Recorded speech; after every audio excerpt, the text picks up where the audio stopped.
प्रधानमंत्री नरेंद्र मोदी और German chancellor Friedrich Merz ने आज गांधीनगर के महात्मा मंदिर कन्वेंशन सेंटर में डेलीगेशन स्तर की बातचीत की, जिसमें भारत जर्मनी के सहयोग को और बढ़ाने पर फोकस रहा। ये बैठक दोनों देशों के बीच में 25 साल पुरानी रणनीतिक साझेदारी की प्रगति की समीक्षा करने और विभिन्न क्षेत्रों में साझेदारी को आगे बढ़ाने के उद्देश्य से हुई। बैठक में दोनों नेताओं ने व्यापार और निवेश, तकनीक, शिक्षा, स्किल और मोबिलिटी में सहयोग पर चर्चा की। इसके अलावा रक्षा और सुरक्षा, विज्ञान अनुसंधान, हरित विकास और लोगों के बीच में संबंधों जैसे महत्वपूर्ण क्षेत्रों में साझेदारी को और मजबूत करने पर भी फोकस दिया गया। इससे पहले प्रधानमंत्री मोदी और चांसलर मर्ज साबरमती रिवर फ्रंट पर अंतर्राष्ट्रीय पतंग महोत्सव में पहुंचे। उनका स्वागत पारंपरिक गुजराती स्कार्फ और जश्न के माहौल में हुआ। राज्य के अलग अलग हिस्सों से आए हुए कलाकारों ने जर्मन लीडर का स्वागत पारंपरिक नृत्य और लोक संगीत के माध्यम से किया। दोनों नेताओं ने पतंग उड़ाते हुए उत्सव का आनंद भी लिया। कुछ तस्वीरें आपके टेलीविजन स्क्रीन पर इस समय है। लेकिन भारत और जर्मनी के बीच में इसमें रिश्तों में क्या सुधार आ सकती है? दोनों देशों के बीच में आर्थिक सहयोग कैसे मजबूत हो सकता है? व्यापारिक सहयोग कैसे बन सकता है? और इसके साथ साथ सुरक्षा के लिहाज से भी दोनों देशों के बीच में ये जो एक तरीके से संगठित होना है, उसका सीधा प्रभाव अमेरिका पर क्या पड़ सकता है? इसी विश्लेषण के लिए हमारे साथ अक्षय राय, मेरे सहयोगी, इस समय जुड़ गए हैं। अक्षय, अगर ओवरऑल पर्सपेक्टिव समझने की कोशिश करें तो दोनों देशों के बीच में ये जो सॉलिड कूटनीति बनी है, ये जो साझेदारी हुई है, उसका ओवरऑल इम्पैक्ट क्या बनता हुआ नजर आता है और आज वहां क्या कुछ हुआ है जो बहुत स्पेशल रहा?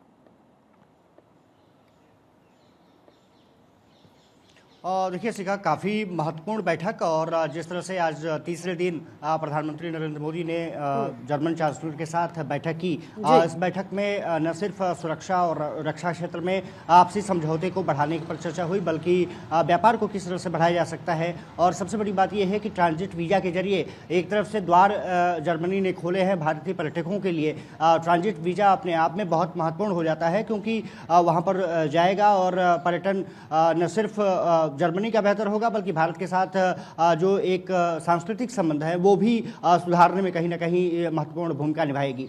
जिस तरह से स्वागत किया गया प्रधानमंत्री नरेंद्र मोदी द्वारा जर्मन चांसलर का, ये बताता है कि भारत और जर्मनी के बीच जो संबंध हैं वो किस तरह से विस्तार ले रहे हैं। लोटस का दृश्य आपने देखा होगा, वहाँ पर प्रधानमंत्री नरेंद्र मोदी ने जर्मन चांसलर का स्वागत किया और उसके बाद अंतर्राष्ट्रीय काइट फेस्टिवल में जिस तरह से शिरकत की, तिरंगे और जर्मनी झंडा जिस तरह से लहराता हुआ दिखा।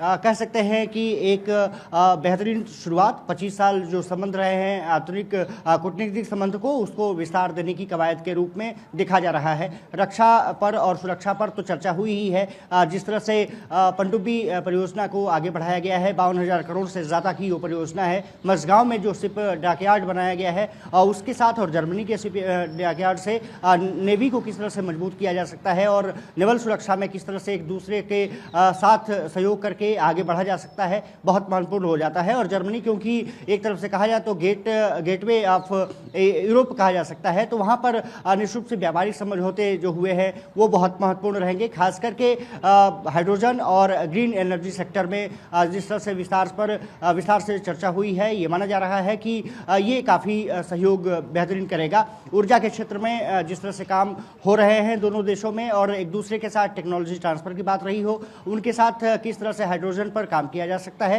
इसके अलावा अपने व्यापार को किस तरह से आगे बढ़ाया जा सकता है, न सिर्फ सौर ऊर्जा बल्कि हाइड्रोजन ऊर्जा के जरिए। और इसके अलावा अगर बात की जाए तो ये दौरा काफ़ी महत्वपूर्ण है। कई मुद्दों पर MOU हस्ताक्षर किए गए हैं ताकि व्यापार को बेहतर किया जा सके। FTA भी एक महत्वपूर्ण मुद्दा जर्मनी और भारत के बीच में रहा है और वो व्यापार को निश्चित से आगे और ले जाएगा। साफ तौर पे कहा जा सकता है कि एक तरफ से अगर देखा जाए तो एक अलग सिनेरियो बनाने की कोशिश जर्मनी और भारत कर रहे हैं उसके बीच में, क्योंकि अमेरिका का जो टैरिफ है वो दोनों देशों को प्रभावित कर रहा है और न सिर्फ जर्मनी भारत को बल्कि कई देश भी जो छोटे राज्य हैं, छोटे देश हैं, उनको भी प्रभावित कर रहा है। भारत उनके साथ भी आपसी साझेदारी करके अपनी आर्थिकी को बेहतर करने की दिशा में तेजी से आगे बढ़ रहा है और इस मायने में अगर देखा जाए तो जर्मन चांसलर के साथ प्रधानमंत्री नरेंद्र मोदी की मुलाकात बहुत महत्वपूर्ण रही है। न सिर्फ आपसी साझेदारी को लेकर के, सुरक्षा को लेकर के, एनएसए डोभाल वहां पर मौजूद रहे,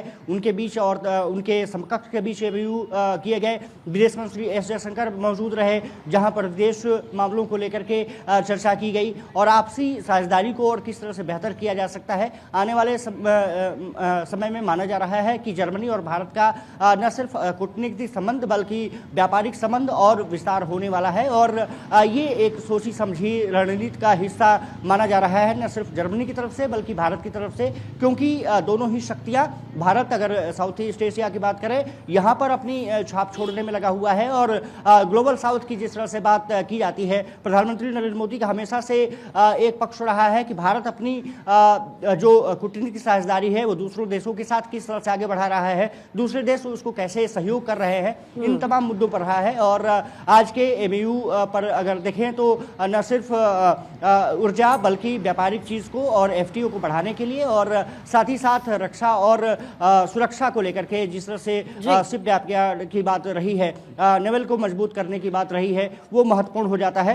अब क्योंकि प्रधानमंत्री वापस लौट आए हैं, लेकिन आपसी साझेदारी को विस्तार देने में ये बैठक बहुत महत्वपूर्ण भूमिका अदा करेगी। अच्छा अक्षय, सबसे बड़ी बात यह है कि जहां अमेरिका एक तरफ ट्रेड पर यानी व्यापार पर टैक्सेस इंपोज कर रहा है, बढ़ा रहा है, धमकी दे रहा है, खासतौर पर जो पूरा दिमाग इस समय अमेरिका का है वो क्रूड ऑयल पे टिका हुआ है और रशिया के साथ जिस देश की भी साझेदारी है उन पर वो टैक्स इंपोज कर रहा है। ऐसे में फ्री ट्रेड एग्रीमेंट की बात करना, जिसको लेकर के पूरा यूरोप हो या फिर अदर कंट्रीज हो, अदर कॉन्टिनेंट्स हो, वो इस बात पर टिके हैं कि कैसे और ज़्यादा ग्लोबलाइजेशन आना चाहिए, फ्री ट्रेड का जिक्र होना चाहिए। और उस दौर में जब डोनाल्ड ट्रंप की तरफ से टैक्स इम्पोजिशन हो रहा है, टैक्स इम्पोज करने की बात हो रही है, ऐसे में जर्मनी भारत का कनेक्शन का असर अमेरिका पर पड़ता हुआ क्या नजर आ सकता है?